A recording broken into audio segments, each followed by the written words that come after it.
Tortured German shepherd bound and left to die in blizzard. What an officer did next shocked everyone. The blizzard roared across Timber Falls like a beast unchained, snow whipping sideways, biting into exposed skin. Officer Logan Pierce gripped the wheel of his patrol SUV, headlights cutting through the whiteout in narrow cones.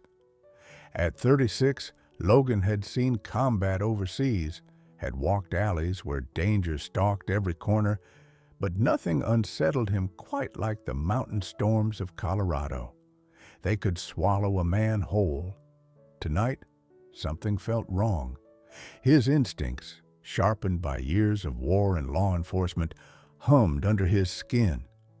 The road twisted, snow packed high along its shoulders, when the beams of his headlights caught a shape, dark, motionless, against the blinding white. Logan slowed, pulse quickening. At first he thought it was debris.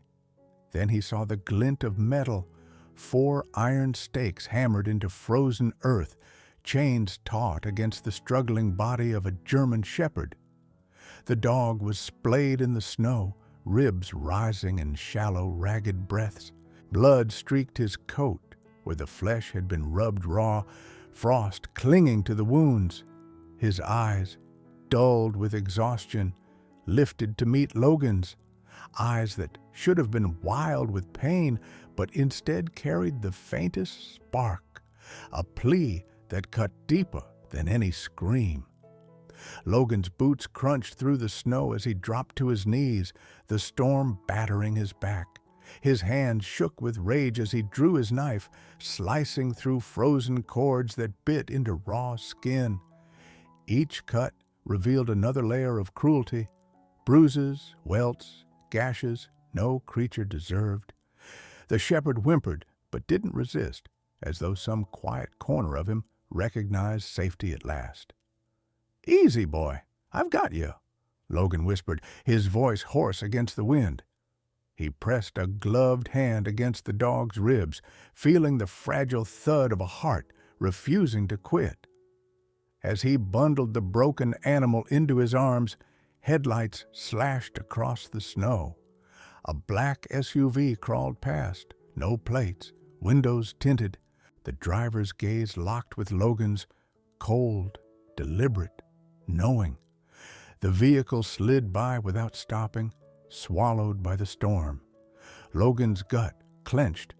This wasn't cruelty born of random malice.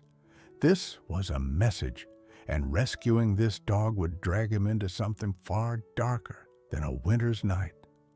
Timber Falls was a town pressed against the spine of the Rockies, its streets lined with log cabins, diners that smelled of black coffee, and a sheriff's office with more history than staff. Winters were long and merciless. People learned to endure by leaning on each other. Logan Pierce had returned here after years overseas, trading desert combat zones for mountain patrols, hoping that the cold air might quiet the noise in his head. It hadn't. He carried the war in his bones, scars hidden under uniform sleeves, a weariness in his eyes that never slept. On that night, the shepherd in his arms was nothing more than a bundle of blood, frost, and shallow breaths. Yet Logan felt the weight of something larger than pity. The SUV that had passed, the way the driver had stared, it meant the dog wasn't just abandoned. He was discarded like evidence. By the time Logan reached the small veterinary clinic at the edge of town, his jacket was soaked through, the shepherd cradled against his chest. The clinic's porch light glowed like a beacon in the storm. Dr. Claire Jennings, 32, met him at the door, her auburn hair pulled back hastily, hands already gloved. She'd worked every kind of case, cattle injured by machinery, mountain lions hit by trucks, but the sight of this shepherd stopped her short.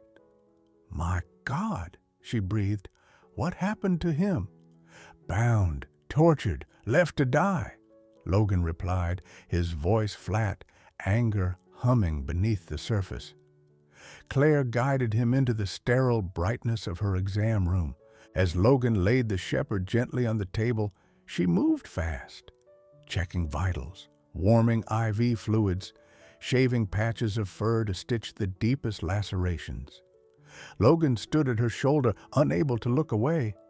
Each scar told a story of cruelty, each flinch a reminder of pain no creature should endure. The shepherd's eyes opened once under the harsh light, dull but aware. Logan leaned close. "You hold on, boy. You're not done yet." When Claire lifted a hind leg to check for fractures, her brow furrowed. Beneath the skin, something metallic glinted. She reached for the scanner she usually reserved for lost pets. The machine beeped, numbers flashing across its screen. But this wasn't a pet ID. The sequence was coded, military in its precision. "That's not a standard chip," Claire said, her voice low. Logan's jaw tightened. "Then what is it?" The next day, Logan carried the chip data to Mark Reynolds, an old friend turned software engineer. Mark lived in a cluttered cabin strung with antennae and humming servers, a place where technology spilled across every surface. After hours of analysis, Mark leaned back in his chair, face pale. "This isn't just tracking," he explained. "It's a neural override device. It can suppress pain, force certain muscle responses. Whoever designed this wasn't training pets. They were building weapons." Logan felt the room tilt. He had seen experimental programs in the military, projects whispered about but never confirmed. But here, in Timber Falls, the realization landed heavy. This shepherd wasn't an accident. He was part of a system. Logan returned to the clinic where Claire was bandaging the dog's side. "He has a name now," Logan said quietly. "Ranger, because he's a fighter." The shepherd, though weak, raised his head at the sound, ears twitching as if recognizing himself. In the days that followed, Logan divided his time between patrols and Ranger's bedside. Claire noted the bond forming, the way the shepherd's eyes tracked Logan even through fever haze. To most, Logan was a man carved from granite, voice steady, face unreadable, but around Ranger, something softened. He spoke gently, calling him by name, coaxing him to eat. It was as if both soldier and dog had found in each other the reflection of survival. Timber Falls wasn't used to this kind of darkness. It was a town where trouble usually meant bar fights or lost hikers, not clandestine experiments. But shadows were lengthening. Logan had seen the SUV, the driver's cold stare. He knew men who left dogs chained to die didn't stop at dogs. One evening, as snow still drifted past the clinic windows, Sheriff Daniel Moore paid Logan a visit. Moore was a veteran of the badge, silver hair, weathered skin, a man who measured his words carefully. He looked at Ranger's stitched frame, then at Logan. "You think this ties to organized crime?" Moore asked. Logan met his gaze. "Not just crime, something bigger. Someone's turning animals into weapons." Moore exhaled slowly, the weight of small-town law pressing against the enormity of the problem. "Then, son, we've got a storm coming." And so the stage was set. A wounded shepherd with scars beneath his fur, a war-worn officer carrying scars of his own, and a town about to learn that cruelty has a hierarchy, and courage, too, can spread from one life to another. The clinic smelled of antiseptic and snowmelt. Ranger lay stretched across a thick blanket in the corner recovery pen, stitches zigzagging across his ribs, his breath still shallow but steadier than the night Logan had found him. A heating pad pulsed warmth beneath his body, But it wasn't the machines or the medicine that kept him tethered. It was the man who refused to leave his side. Logan Pierce pulled the chair closer, the wood leg scraping softly on tile. His duty belt lay set aside, his badge tucked in his pocket. He wasn't here as an officer tonight. He was here as a soldier who had seen too many left behind. He leaned forward, elbows braced on his knees, eyes fixed on the shepherd who had fought through frost and blood to survive. "You're tougher than most men I knew overseas," Logan murmured. His voice was gravel, low but gentle. "You don't quit. That's why you're still breathing." Ranger's eyes, half-lidded, flicked open at the sound. For a moment, Logan thought he saw recognition, something that cut past the pain and the stitches. The shepherd's ears twitched, his chest heaving a tired sigh. Claire stepped in quietly, carrying a clipboard. She watched the two of them, her expression softer than her words.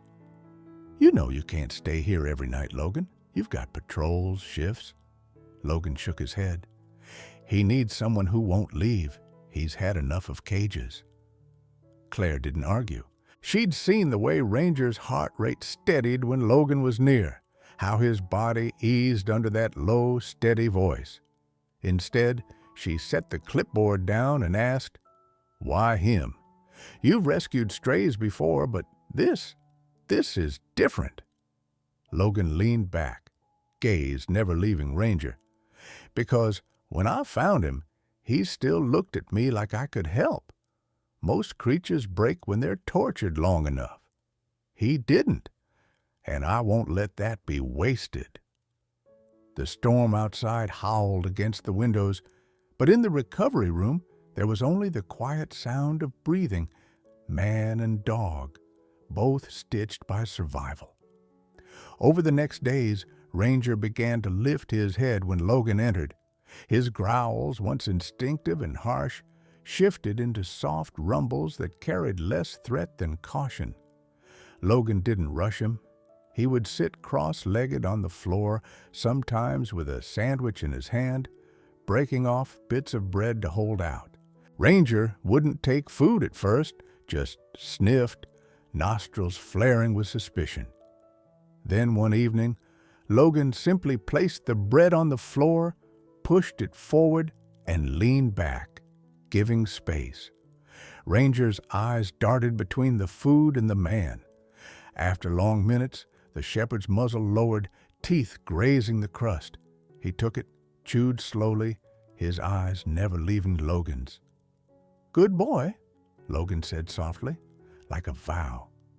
That single act opened a door. By the end of the week, Ranger would inch forward until his paw brushed against Logan's boot.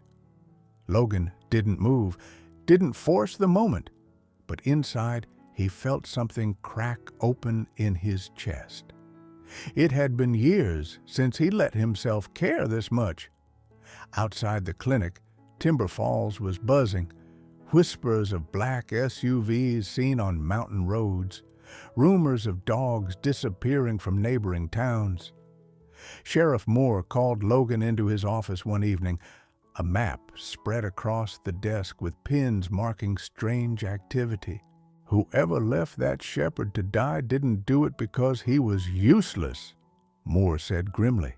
"They did it because he knew too much, or because you were meant to find him." Logan thought of the SUV in the storm, the driver's cold gaze. He looked down at the faint scar on his own forearm, a reminder of battles fought long ago.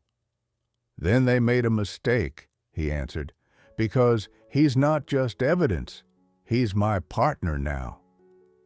Back at the clinic that night, Ranger stirred when Logan entered, tail thumping once against the blanket. It was small, fragile, almost imperceptible, but it was the first true sign of trust. Logan crouched low, hand resting on the floor between them. "That's it, Ranger. We're in this together." And though the blizzard still raged outside, inside those walls a storm of a different kind began.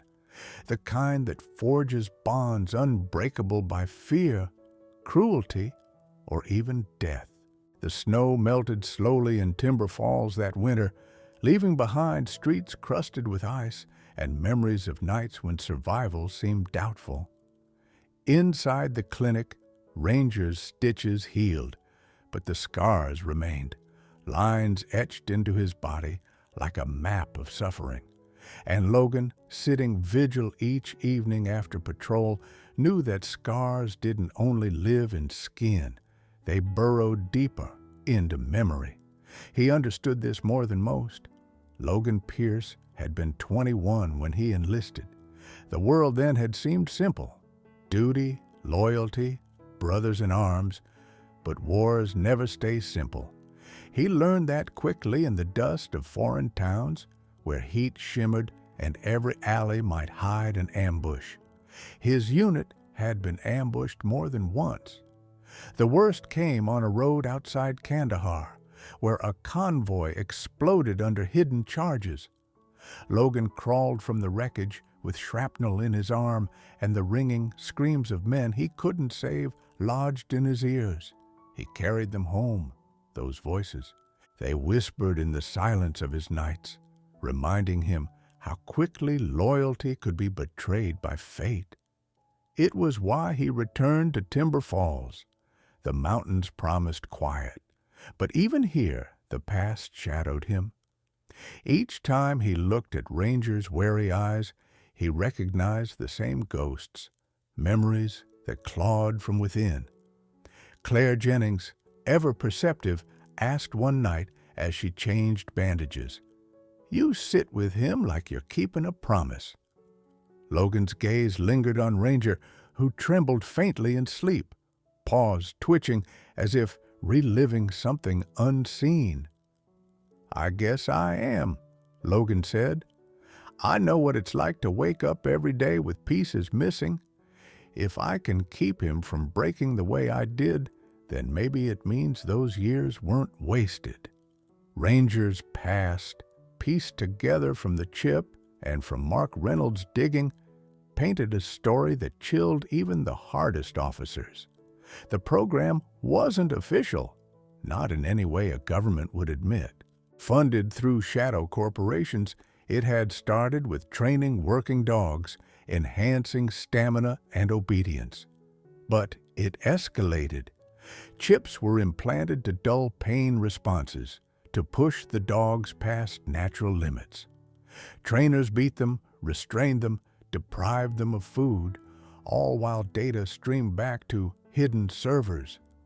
Dogs that broke were discarded like used tools. Ranger had been one of the strongest. Records showed he had survived Phase 5 conditioning, sessions that involved electric shocks layered with commands. His resilience made him valuable, but also dangerous.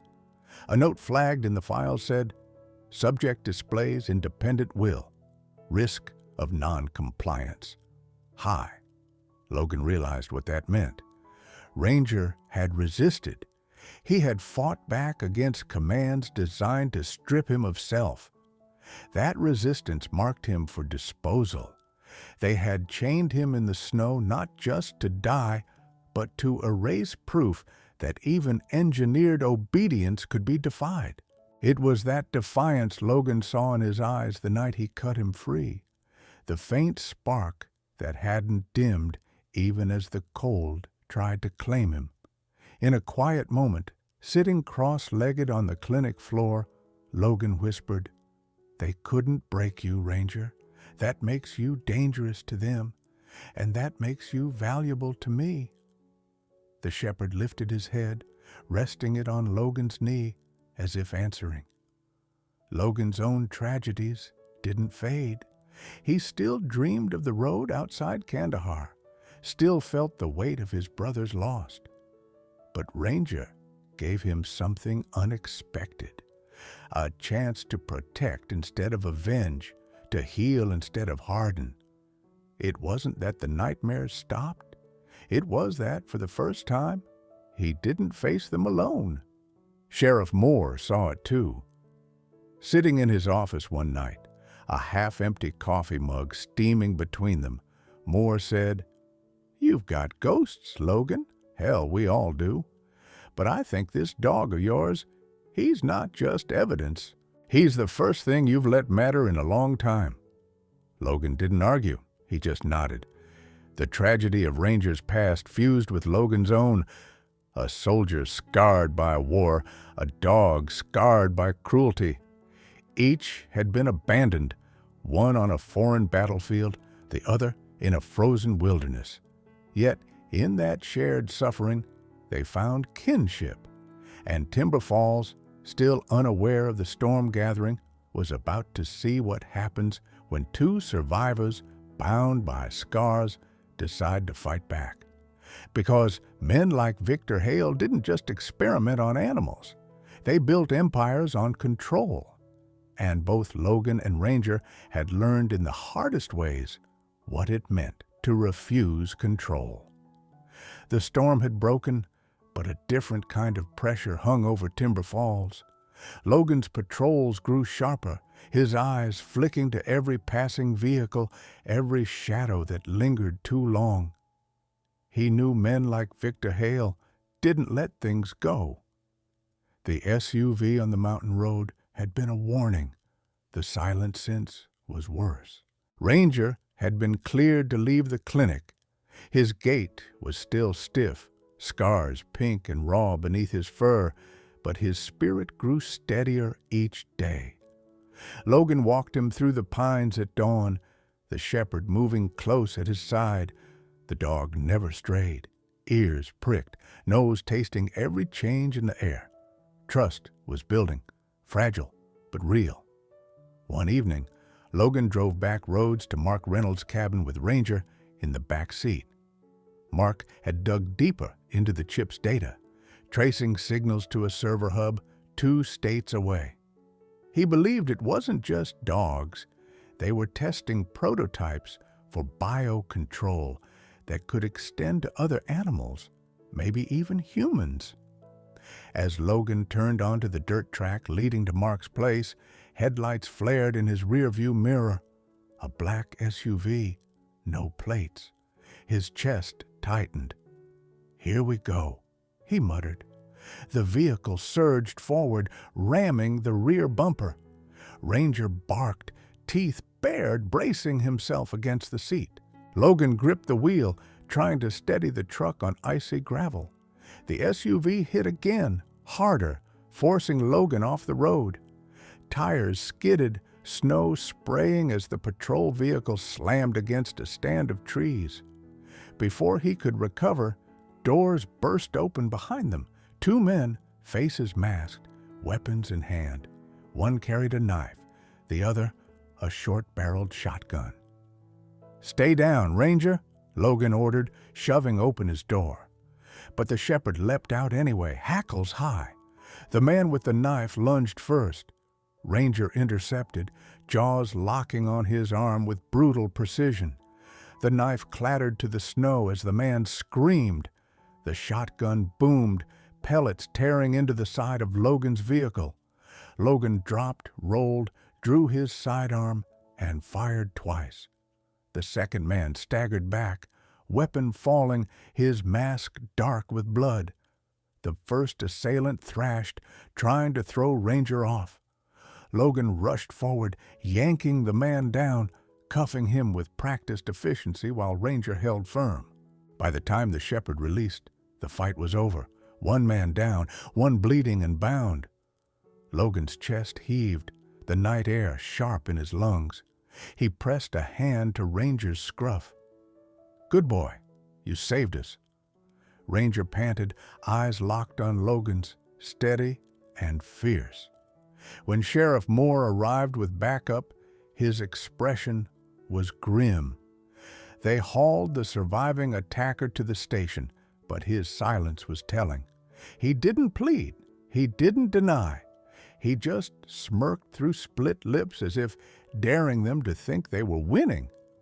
Later, Mark confirmed the SUV had been traced to a shell corporation tied to Victor Hale. The message was clear. They knew where Logan lived, where he worked, who he trusted.